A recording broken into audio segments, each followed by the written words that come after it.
Hello friends. Now आज का हमारा क्लास है रिकर्शन। तो आज हम लोग शुरू करने जा रहे हैं सेकेंड यूनिट।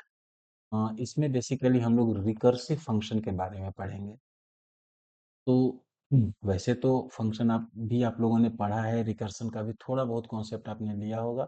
यहाँ पे रिकर्सिव फंक्शन के कुछ हम लोग एग्जांपल्स देखेंगे, थोड़ा डीप पढ़ेंगे और फिर एक्चुअल डीएस शुरू होगा। जब हमारा रिकर्शन फंक्शन खत्म हो जाएगा तो उसके बाद हमारा एक्चुअल डीएस शुरू।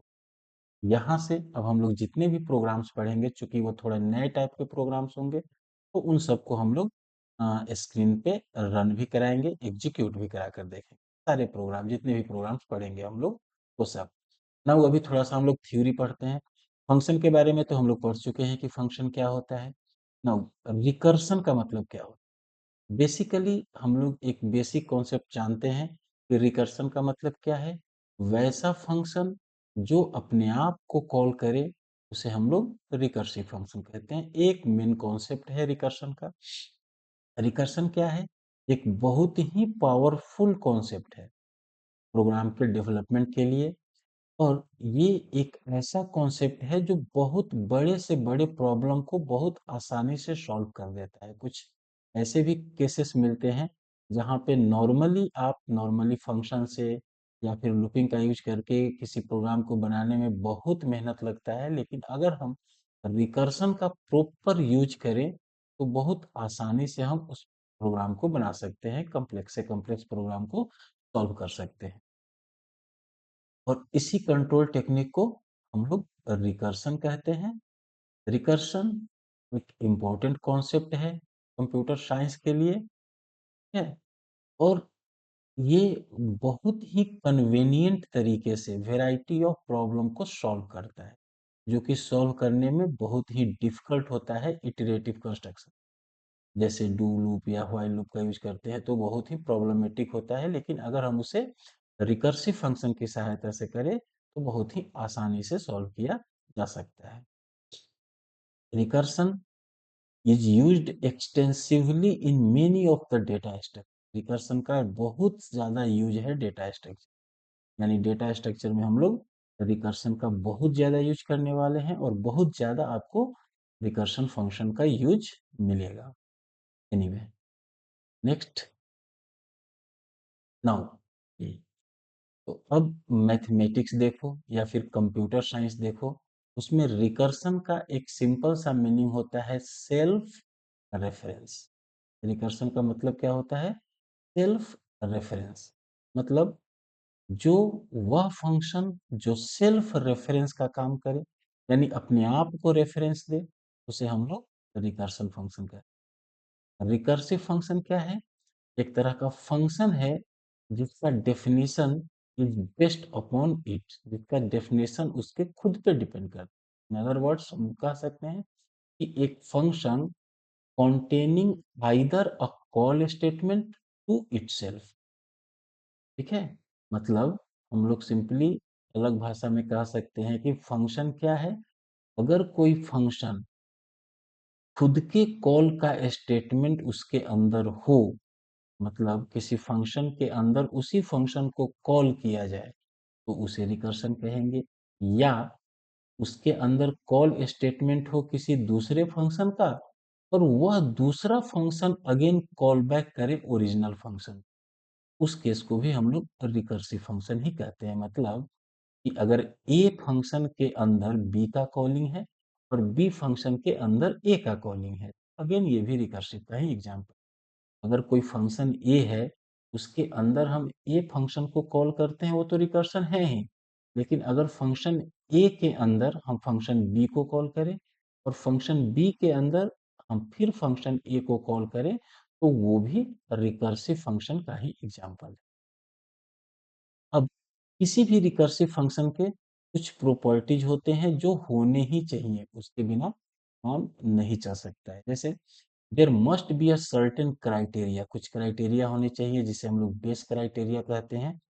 ऑन विच, उन्हीं बेस क्राइटेरिया के आधार पर फंक्शन अपने आप को कॉल करता है।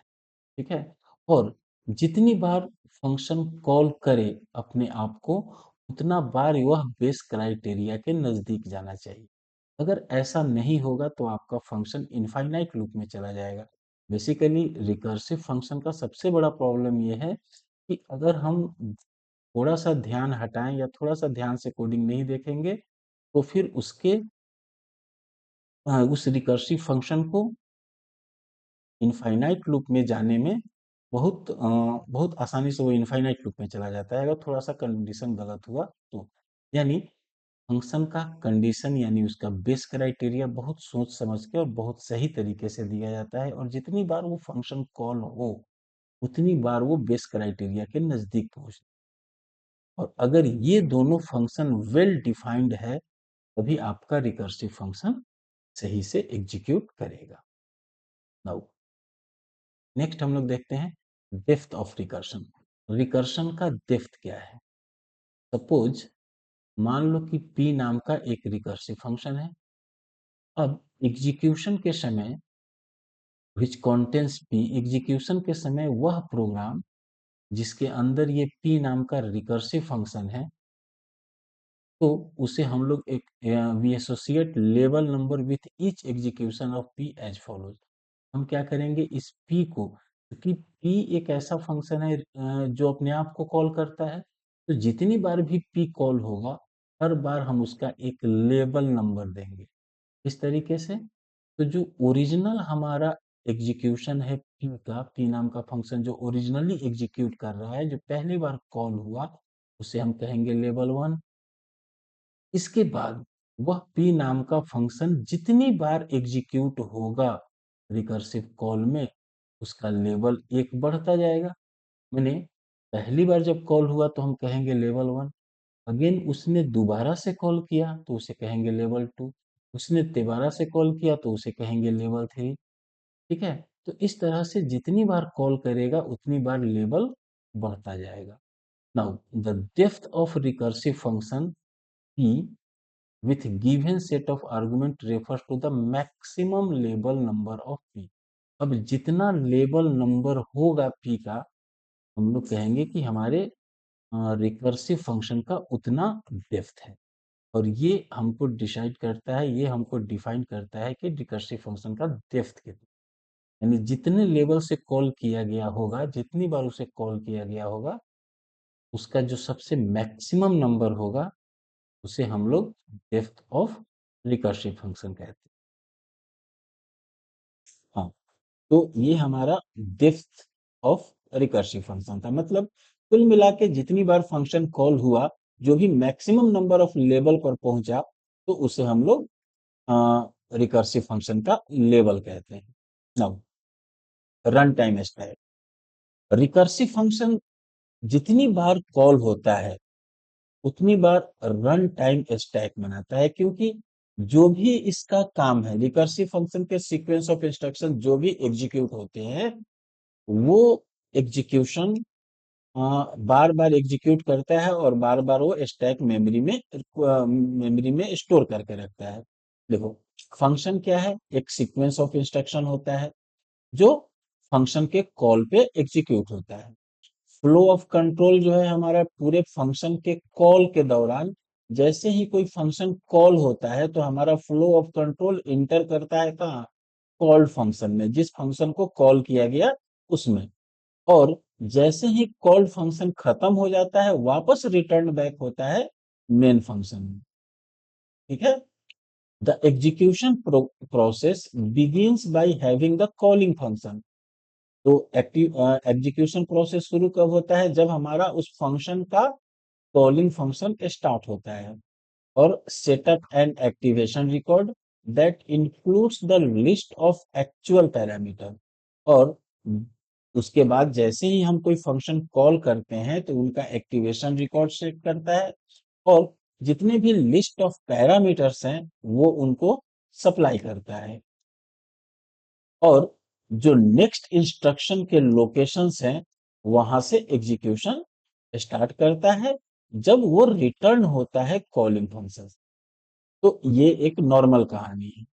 Now when the function is called, जैसे ही फंक्शन हमारा कॉल्ड होता है data from activation record is pushed. तो हमारे एक्टिवेशन रिकॉर्ड का जो डेटा होता है वो पुश होता है स्टैक में, जिसे हम लोग रन टाइम स्टैक करते हैं। फिर अगेन जैसे ही हमारा अच्छा, इस डेटा के साथ जितने भी लोकल वेरिएबल्स हैं जो एक्टिवेशन के फ्रेम को डिफाइन करने के लिए यूज हो रहे हैं, वो सारे अवेलेबल रहते हैं फंक्शन के अंदर ही।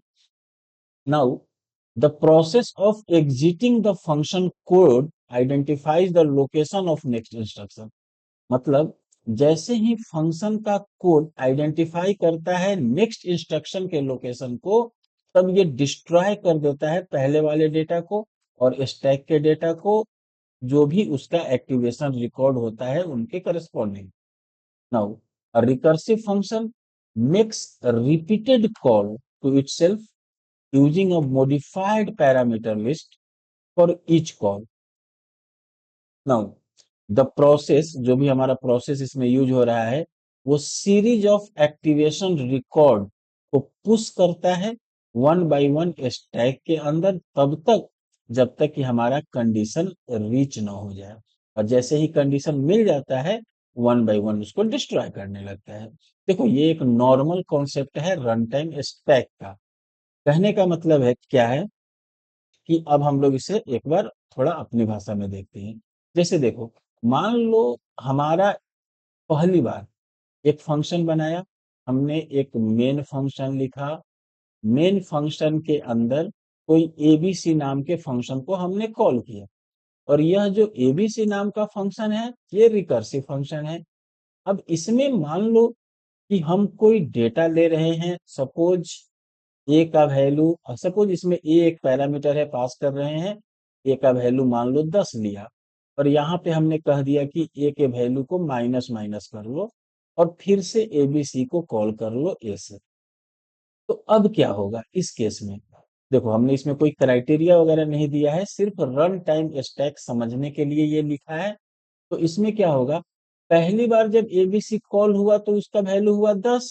जब फंक्शन का लेवल 1 आया, फर्स्ट टाइम एबीसी कॉल हुआ, फर्स्ट टाइम जब एबीसी कॉल हुआ तो यहाँ पर ए का वैल्यू था 10। नाउ अगेन ए का वैल्यू माइनस हो गया, यानी 9 हो गया। अगली बार जब ये कॉल हुआ तो सेकंड लेवल में अब ये लेवल पुश हो गया स्टैक में। दूसरी बार ए का वैल्यू हो गया 9, अब ये पुश हो गया स्टैक में। तीसरी बार ए का वैल्यू हो गया 8, ये पुश हो गया स्टैक में। चौथी बार ए का वैल्यू हो गया 7, ये पुश हो गया। ये तब तक चलते गया जब तक हमारा बेस क्राइटेरिया नहीं मिला।